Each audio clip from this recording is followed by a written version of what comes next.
आज उत्तर प्रदेश में सब चंगा है। टेरर समाप्त, तुष्टीकरण समाप्त, माफिया राज समाप्त, कटमनी समाप्त, करप्शन समाप्त और माफिया और टेरर के ऊपर यूपी का बुलडोजर कैसे चलता है आपने देखा होगा। धड़धड़ा के चलता है। ये जो बुलडोजर खड़े हैं ना, ये बुलडोजर सड़क ही नहीं बनाता है, माफिया की पसली को भी तोड़ता है, खूब तोड़ता है। बेटी और बहन की इज्जत पर हाथ डालने वाले गुंडे के पसली को मचल डालता है ये बुलडोजर। माफिया की संपत्ति को अपने कब्जे में लेकर के गरीबों के लिए मल्टी लेवल आवासीय सुविधा देती है, हाई राइज बिल्डिंग देती है, आवासीय सुविधा देने का काम करता है यही बुलडोजर। और वही कहने के लिए मैं आया हूं, आज उत्तर प्रदेश में सड़कों पे नमाज नहीं पढ़ी जाती है।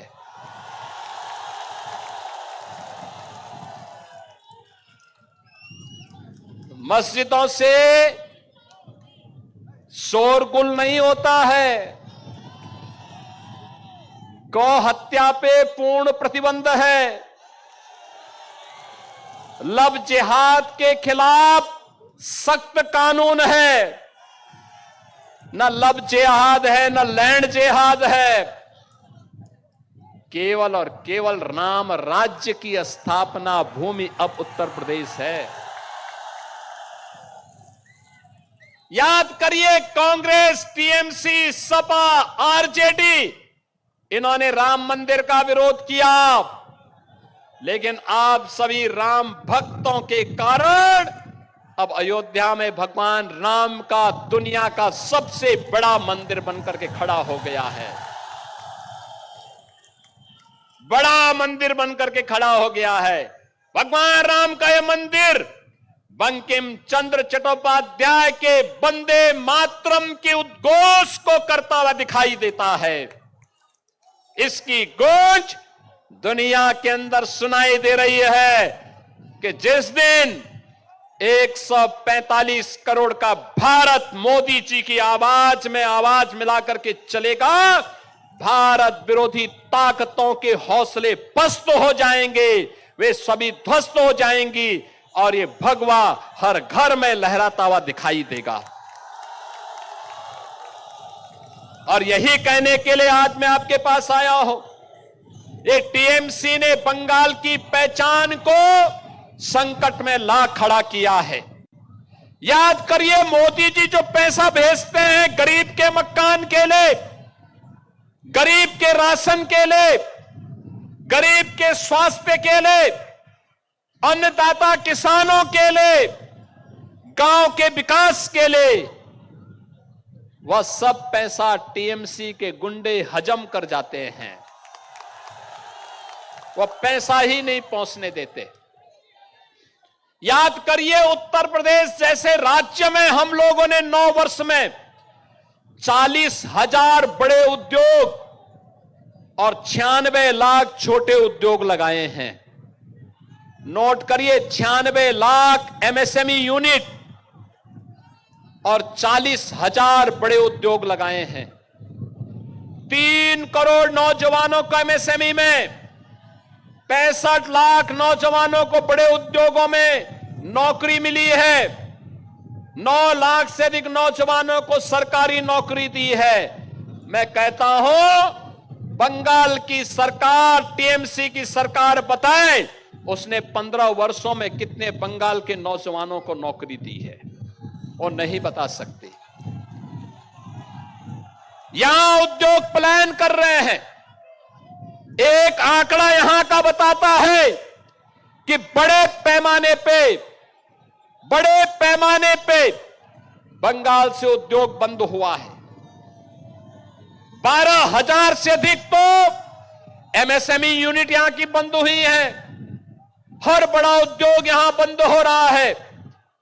कभी भारत की कल्चरल कैपिटल के रूप में जाना जाने वाला बंगाल आज भारत के अंदर क्राइम कैपिटल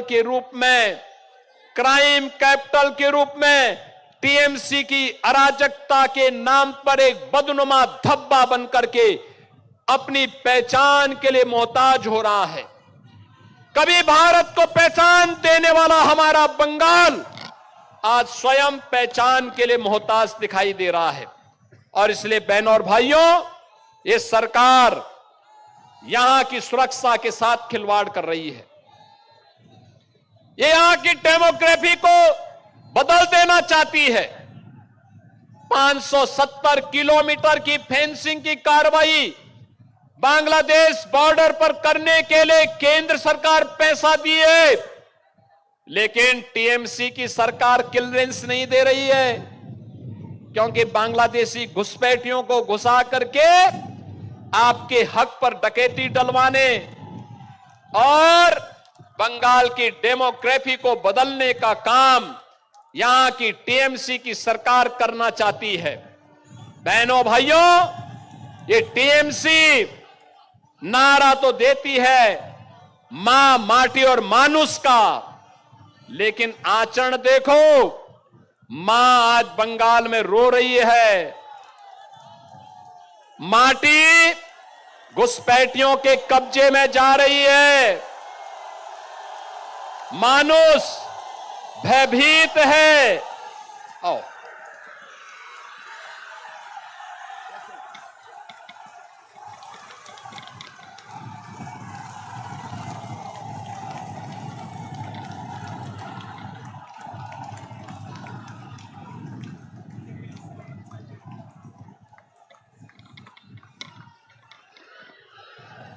हमारे बंगाल के लोकप्रिय नेता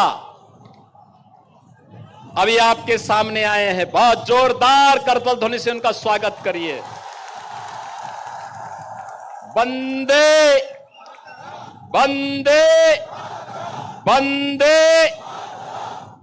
बहनों और भाइयों, आज बंगाल की जो स्थितियां हैं, राजनीतिक हत्याएं, हत्या का प्रयास, महिला अपराध, बेटी और बहनों की इज्जत के साथ जिस प्रकार का खिलवाड़ हो रहा है, और मुझे तो देख करके अफसोस हुआ जब कोलकाता का मेयर कहता है कि यहां की आधी आबादी को उर्दू बुलवाएंगे।